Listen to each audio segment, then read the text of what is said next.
Throughout film history, montages were and still are a commonly used editing technique.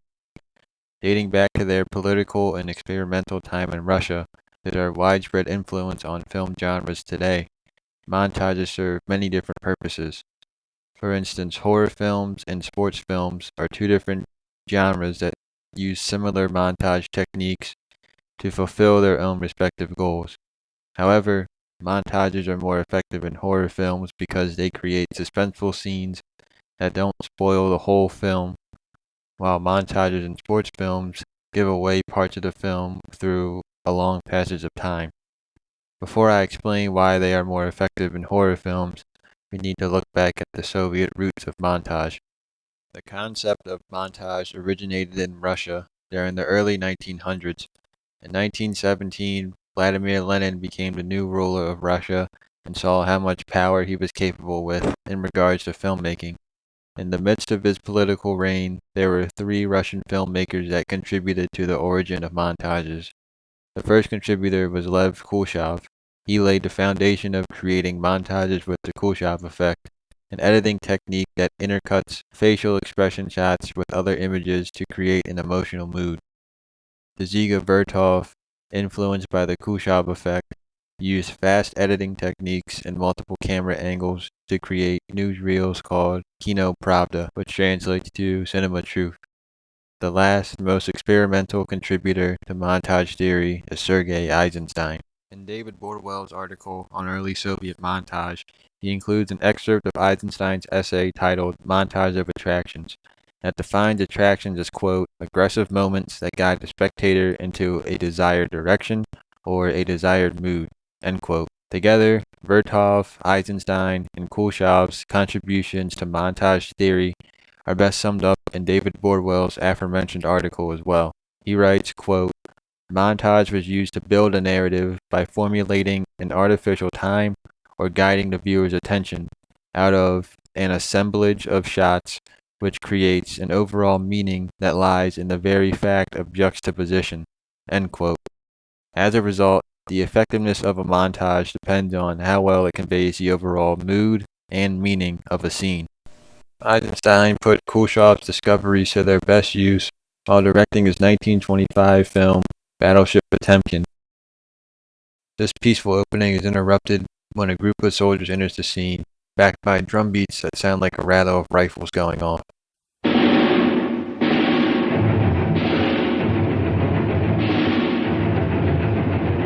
As they walk down the steps, Eisenstein juxtaposes shots of the soldiers marching down the steps with shots of the fleeing citizens to create a tragic atmosphere for the rest of the scene. From here on out, Eisenstein's montage revolves around three different attraction shots that evoke unsettling emotions of fear and terror. The first attraction is the citizens. Throughout the montage, some of their camera shots show them looking up at the top of the steps, while other shots show them being killed. The second attraction is the soldiers. The shots only show their shadows and guns, but not their faces. While marching in unison, their shots also show them killing citizens as they go down the steps. The last montage of attraction is the large staircase, because it reinforces the unsettling mood by showing the casualties lying all over the steps. The Odessa Steps sequence montage successfully evoked unsettling emotions and meanings throughout the juxtaposing shots of unseen killers with their dead counterparts. After its origins in Russia, montages made their way over to Hollywood in America. Alfred Hitchcock's 1960 film Psycho followed Eisenstein's footsteps by using montage to convey his own desired meanings and moods during the infamous shower scene. Other than the Odessa Steps scene from Battleship Potemkin, Psycho's shower scene, quote, has been deconstructed and analyzed more than any other sequence in motion picture history, end quote, according to James Kendrick's article on the Psycho shower scene. Through the curtain, we can see the killer's silhouette as Marion is taking a shower. Similar to Battleship Potemkin, the killer's face isn't visible, thus creating suspense around who exactly the killer is. The subtle silhouette behind the shower curtain introduces both perspectives before the murder, After the killer pulls back the shower curtain, the two perspectives are brought together, nicely setting up the montage that uses quick back and forth POV shots of the killer and the victim to put the audience right in between the action. According to James Kendrick's article on Psycho, the shower scene includes, quote, 34 shots, 6 are from Marion's point of view, while 16 are from the killer's point of view, end quote.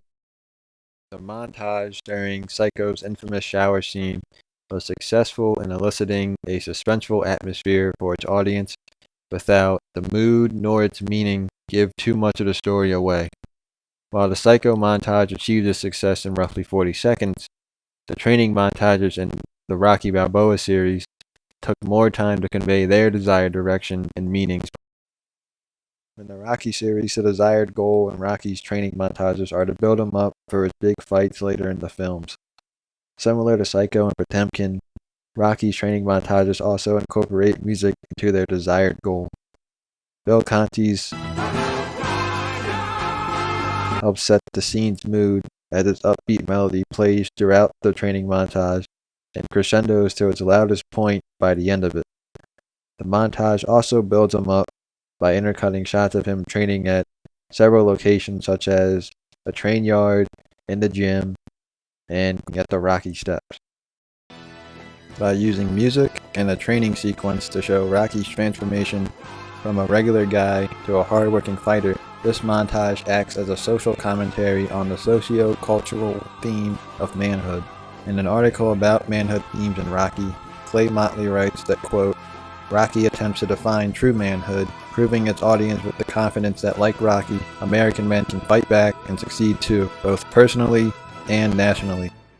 By the fourth Rocky film, the training montages had become longer than the original's 2.5 minutes, despite both montages portraying the same theme of building Rocky's manhood up for his fight later in the film. Holt adds that his training montages, juxtaposed with Ivan's training, quote, emphasizes athletes' self-reliance and traditional sport practice against their tendency to scientize sport, end quote. Despite continuing to build up the theme of Rocky's manhood, Rocky IV overuses the montage technique. This sequence in Rocky IV exemplifies how montages can be overused in a film. By linking a scene between both of them, the montages lose their sense of importance by simply becoming filler time for the rest of the film. In Potemkin and Psycho, their montages were shot quicker and didn't contain film spoilers. Even the training montage in the first Rocky movie didn't spoil its film because it only showed Rocky training and not his opponent. Rocky IV's montages spoil the film by showing both main characters train before they meet in the ring, essentially making their later fight more predictable and less interesting to watch.